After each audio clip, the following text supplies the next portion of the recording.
taking a quick look at my vision insurance to see if they covered anything with LASIK, but that's too complex to get into right now. So, and that's how you start an episode of a bourbon podcast, right there. That's the how-to right there. Fucking vision insurance and LASIK. That's how we do shit on. While I'm yawning. All right, everybody, welcome back to another episode of Another Bourbon Show. Tonight we're going to be drinking another bottle provided by Ryan. Tonight we're going to drink something that not only have I not ever drank before, I've never even heard of it before.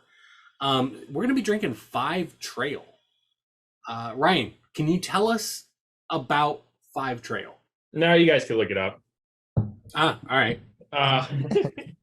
So Five Trail blended American whiskey. This is a whiskey made by a company you guys might have heard called the Coors Whiskey Company. So this is... I have never heard of the Coors Whiskey Company. So for the audience at home who doesn't know Coors, Norm McDonald, I know of Coors beer. Coors. So Coors, the Coors family started Coors beer and Coors Light, and Batch 19, which was one of Steven's favorite beers back in the day. Remember Batch 19 at Bull and Bear? But this is their venture into whiskey. So they have ventured out of just beer and kind of sprinkling around little floaters of new whiskey. So this is actually a partnership with Bardstown Bourbon Distillery. Am I going crazy? I forget the name of it. So it's proofed with Rocky Mountain water. It's pretty much made just in Kentucky, blended and bottled by Coors Whiskey in Bardstown, distilled from grain and malt. But yeah, it's the Coors family's one of their like 4 or 5 offerings, the Colorado single malt whiskey blended with straight bourbons. So that is that. What's the proof on it? I think, by the way, this is like a 7 or 8 month old whiskey since it was released. 95 proof, so 47.5% by volume. Rocky Mountain water, 2-row barley malt. It's got a cool Coors label on the back, but yeah, there's the label if you haven't seen it. I have not. So 95 proof, pretty readily available. Oh yeah, I mean, in Illinois at least, I know it's been more limited release, and they're probably in like half the country at this point. I don't know if they're in Missouri. Okay. I haven't seen it. I'll say that. I haven't seen it either. So that's one of the reasons I was asking if it was fairly widely available. I also have not looked. How much that bottle run? So this is right around, you find it for in between like $50 or $60. Okay. Yep. They have a couple other offerings as well. So they have, this is their flagship blend.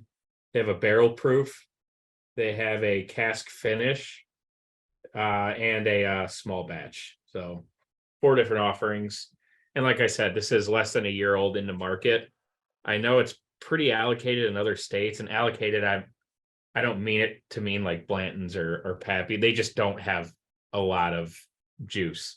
So it's very limited quantity. And Illinois was one of the states that got a good amount of it.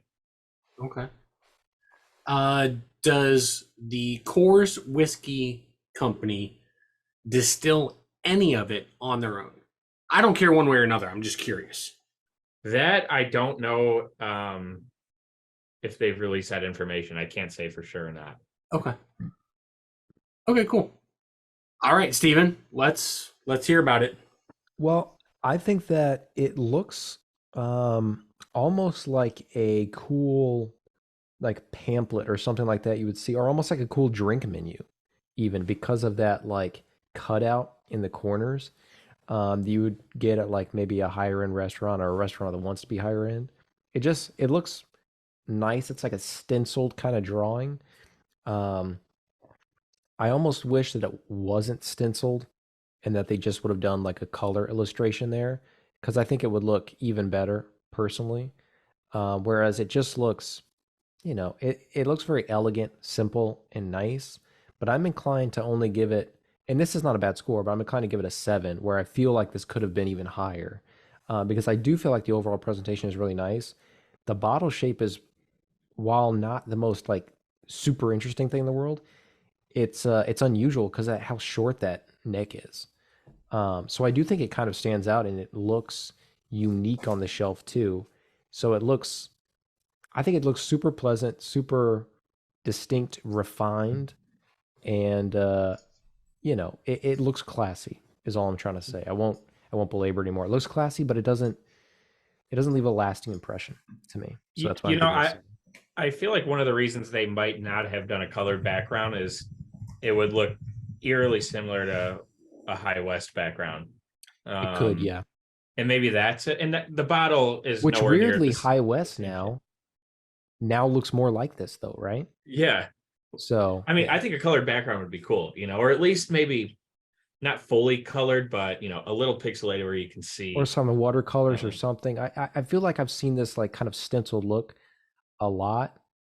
Otherwise, I really like the colors that they've got going on and like some of that gold a little bit they've incorporated. I think it looks nice. Yeah. So that bottle really reminds me. At first, I was thinking Russell's Reserve, and it's not far from Russell's Reserve. What I'm wondering, is it the Davis County? I feel like that one has a little bit longer of a neck though. Not much, but a little bit. I mean, we're talking the difference of a couple inches maybe. And Dan, to refer back to a question, the Coors family does blend the whiskeys. Yeah, but I was. So it's not. They don't distill anything. From the sounds of it, no. Okay, and that's okay, right? Like, I could not give a shit less, right? Like, Johnny Walker, arguably one of the best scotches in the world. They don't distill a goddamn thing. They just blend. Yeah. The Davis County, they for the longest time, Lux Row did not distill anything. Now they do, but so I don't care whether they do. I was just curious. That was all.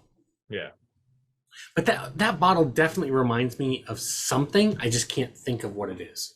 So, but I like it. It's cool. So you went with the 7, Steven? Yeah, I'm going with the 7. It's a good score. Right. Yeah, definitely. Oh, I like the nose. You like it? I feel like we drank a lot recently that smells like this.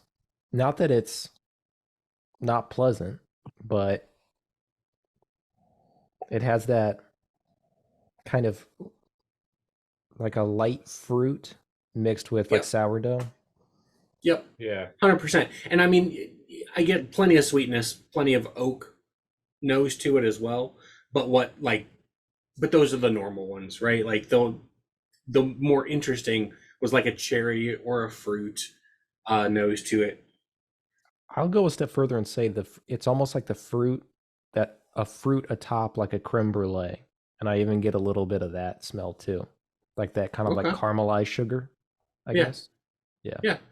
I agree with you, especially on the caramelized sugar thing. Like it's got you smell alcohol, but it's really a pleasant, sweet alcohol as opposed to punch you in the face, like Ryan says. It doesn't. You smell alcohol, but it's just a really pleasant nose. I saw a few people online said it reminded them of oatmeal cookies. Maybe like the iced oatmeal cookies. You guys remember those? Yeah. Mm-hmm. Yeah, because there's so much sweetness to it. I can see that. Yeah. The reason I said creme brulee is because I also get a little bit of like the raspberry and stuff that's typically on top. Yeah. But again, just really light. Yeah. A little mintiness to it too. I'm just going to reiterate that it's got a really great nose. And it's got a very golden Colorado appearance to it too.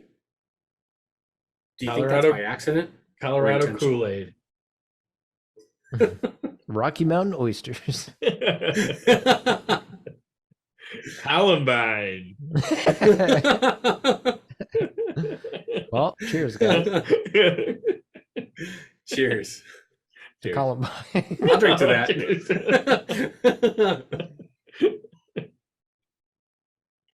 Oh, I like that a lot. Like a lot. Yeah. It's very, very sweet. It is. Like extremely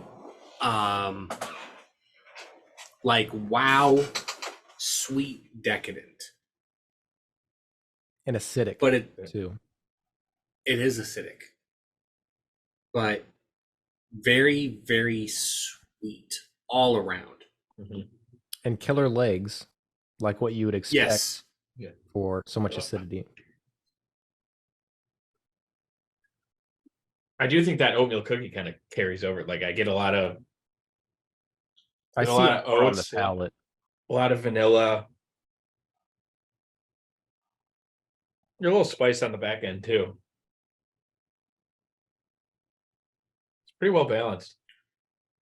So I get like a allspice on the finish, along with sweetness and oak and all, yeah, blah blah blah. But like the interesting flavor that I get that's less common is like an allspice specifically, um, but like a honey caramel sweetness on the palate and the finish. Really long finish. You know what this compares favorably to on the palate? E.H. To Taylor. me. Oh, I wasn't going to say that. That's interesting you said that. I was going to say Old Ezra 7. Yeah, I can see that too. Yeah. Yeah, I've only But had I it think- once before, so it's I'm relatively new to it as well. There's so but I much, do think or there's just the right amount of spice to it, I think. You know, because there's so much sweetness to it, but there's just the right amount in there that gives it a lot of character and keeps it from being. I think I could have another glass of this and not have to worry about like getting the upset stomach thing or whatever. Same. Being too sweet. Yeah. Same. It's a well-rounded whiskey, and I said that I think that it compares favorably with E.H. Taylor because it's very easy to sip. It's easy to enjoy. It's got a whole lot of sweetness to it, which is how I describe E.H. Taylor. Yeah. You compare a lot of stuff to E.H. Taylor. You know, I feel like that's like a good benchmark for you. And like, I know it's one you really like, but it also seems like one you're hell-bent on taking down because you're always putting it up in blinds with people and you're like, look, this is just as good or it's better in a blind, you know? So I like E.H. Taylor a lot, and E.H. Taylor is really easy to enjoy, right? But I think that people hold it to a higher standard than it deserves. I think that I don't think that there is anything exceptional about E.H. Taylor except for how easy it is to drink. That's the single characteristic about E.H. Taylor that I think is really truly exceptional. I think it's an 8 all day long, but it's not all that interesting. It's not complex. It doesn't have a whole lot of depth and character to it. So it is something that I enjoy. I really enjoy, but I also try to like let people know, hey, if you like E.H. Taylor, which a lot of people do, it's easy to find replacements for.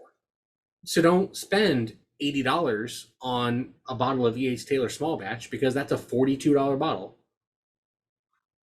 You know, one thing I was thinking about this past week is how much of the, at least in the local area, how much of the hype for specifically like each Taylor small batch Weller Special Reserve, and to an extent Blanton's, how much of that is driven just by Buffalo Trace having them on a rotation and not allowing people to get them every day?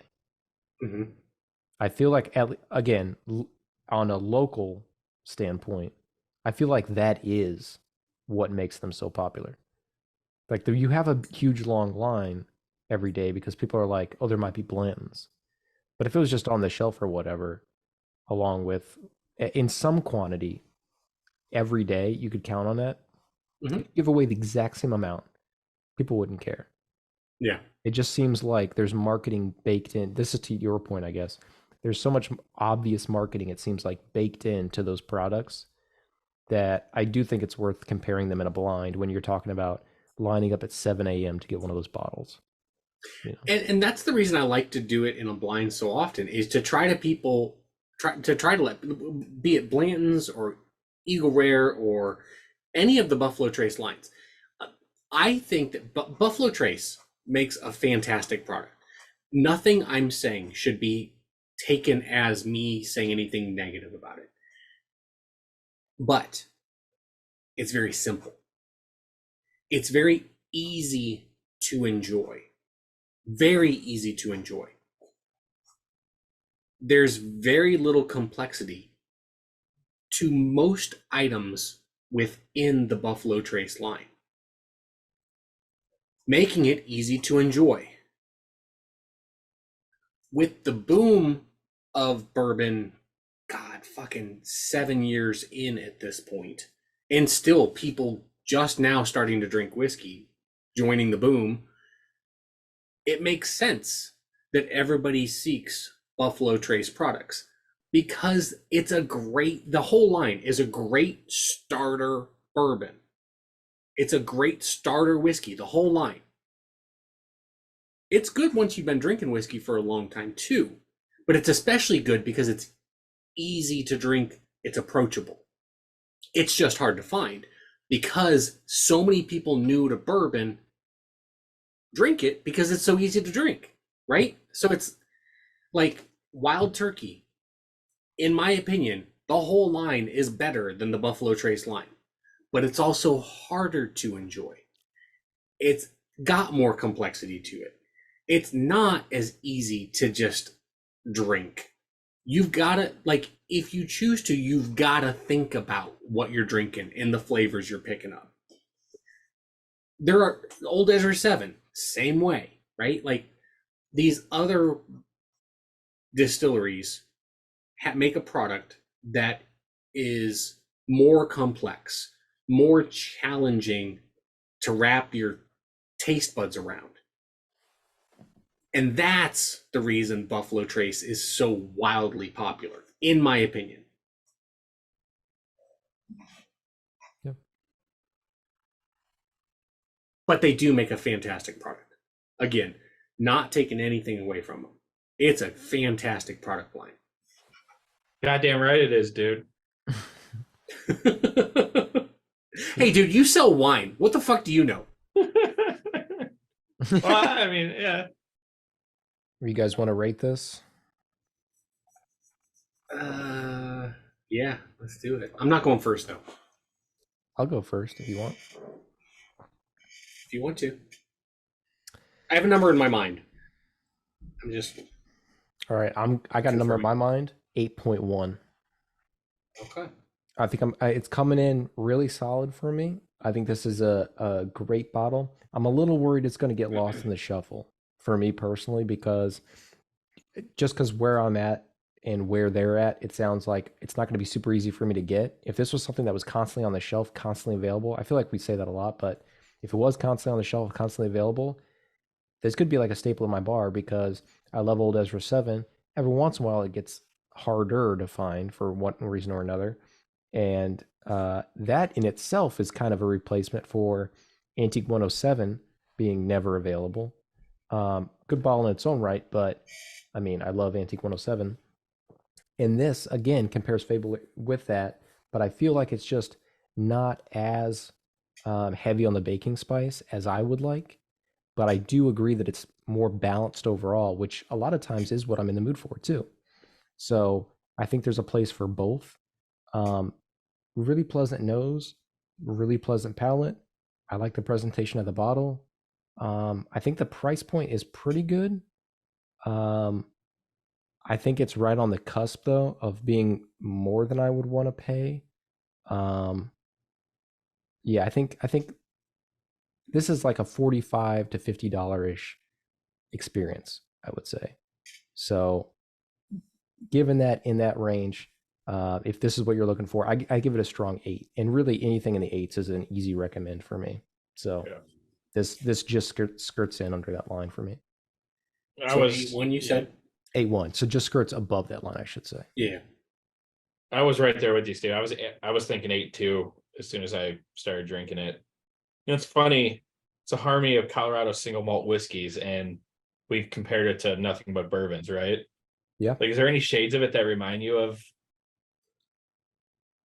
an American single malt? I mean, it makes you think. You know, it doesn't taste a lot like Stranahan's or anything like that. It's definitely more bourbon heavy, right? So whatever the blend was, you know, obviously a bourbon heavy blend, but I really like the baking spices after, like that oatmeal, almost like sugar cookie type vibe to it.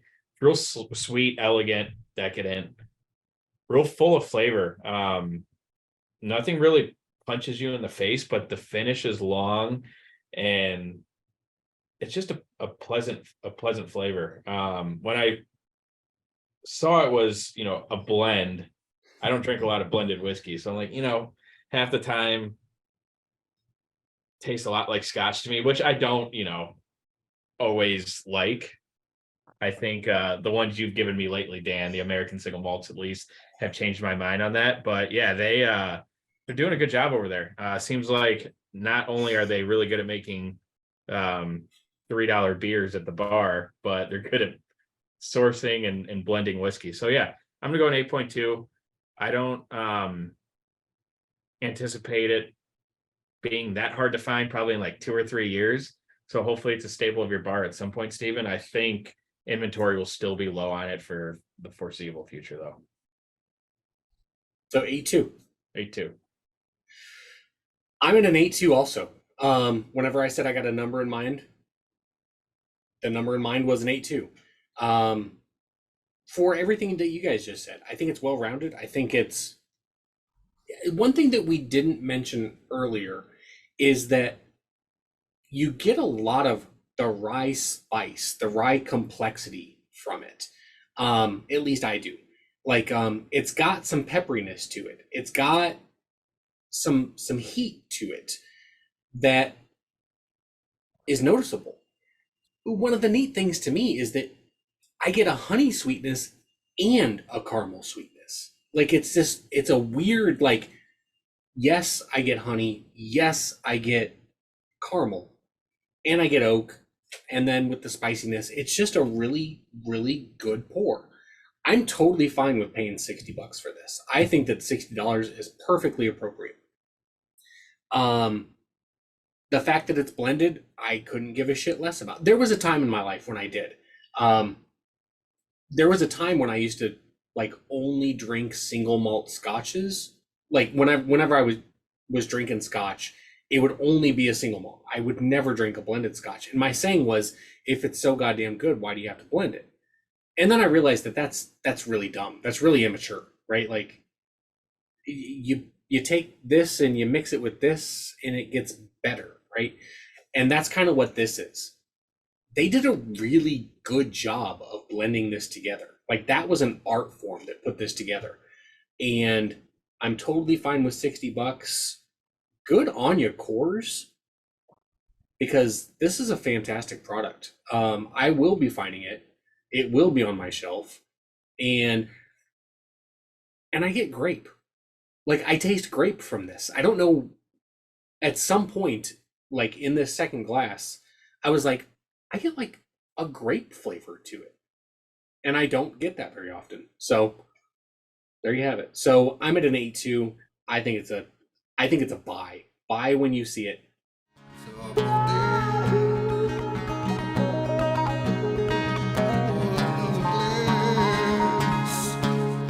Another brother showing